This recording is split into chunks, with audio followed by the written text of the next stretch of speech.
Today we're going to take a look at Omega's most versatile watch, that is the Aqua Terra. It's ready for land or sea, it's ready for the boardroom or the surfboard. Really, it can go anywhere and essentially do anything. However, is it a boring watch? I'm not sure. Let's flip the camera and take a look at the Aqua Terra from Omega.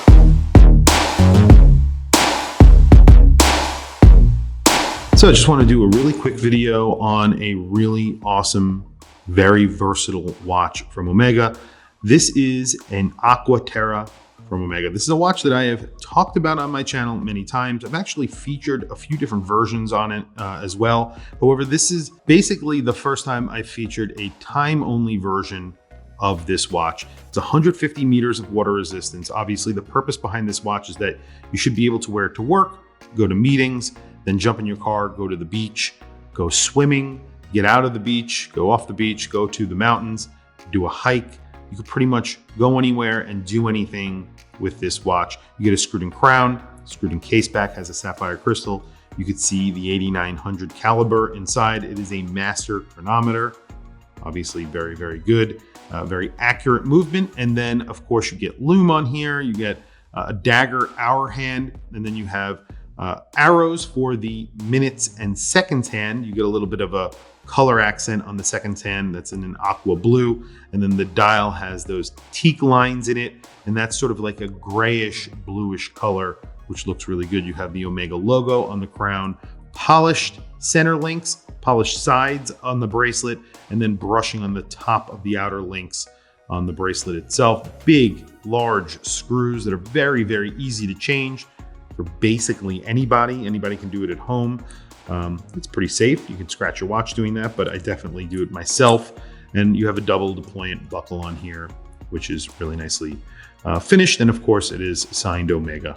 And you get to see the movement from the back. As I mentioned, you do get a display case back. And there is a little bit of a trick functionality, on this watch. So unscrewing the screwed-in crown, and you pop it out into the first position. When you pop it out into the first position is really where you would change the date. You can see it doesn't hack. And then the hour hand skips forward and backwards. The point behind that is, and then when you pull it all the way out, obviously you could change the minutes. The functionality here, the point behind the functionality is that it's sort of almost a travel watch at the same time. So if you are traveling to a different time zone, all you need to do is pop the crown and there you go. You're all set. You just change it very, very easily. You do have a date on here. Again, for functionality purposes, they give you a date. Date is at 6 o'clock. It replaces an index, which I don't love, but it's not that bad. Measurements on here. This is a 41 millimeter version, so it's spot on at 41 millimeters. You do get like a 13.5 millimeter thickness. You get a domed sapphire crystal, which adds to the thickness a little bit. But you do get 150 meters of water resistance, so technically not bad at all. And then, of course, the lug-to-lug 46.5.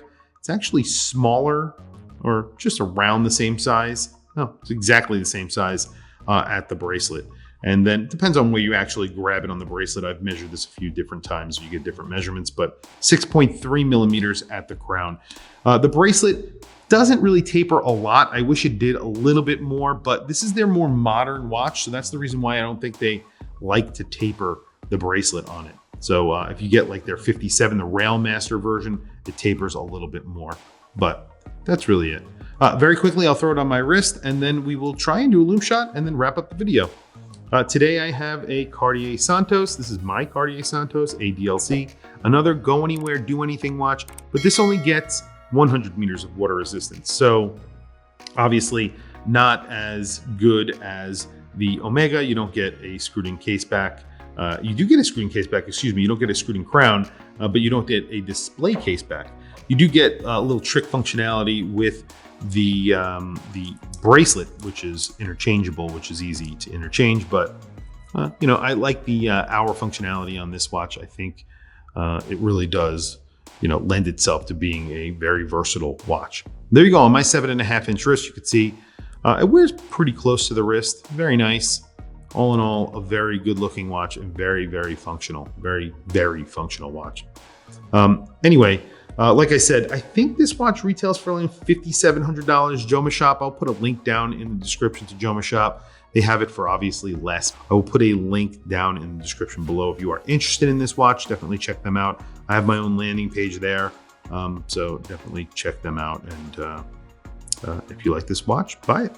Please tell me what you guys think of this watch down in the description below. What do you think of the Aqua Terra in general?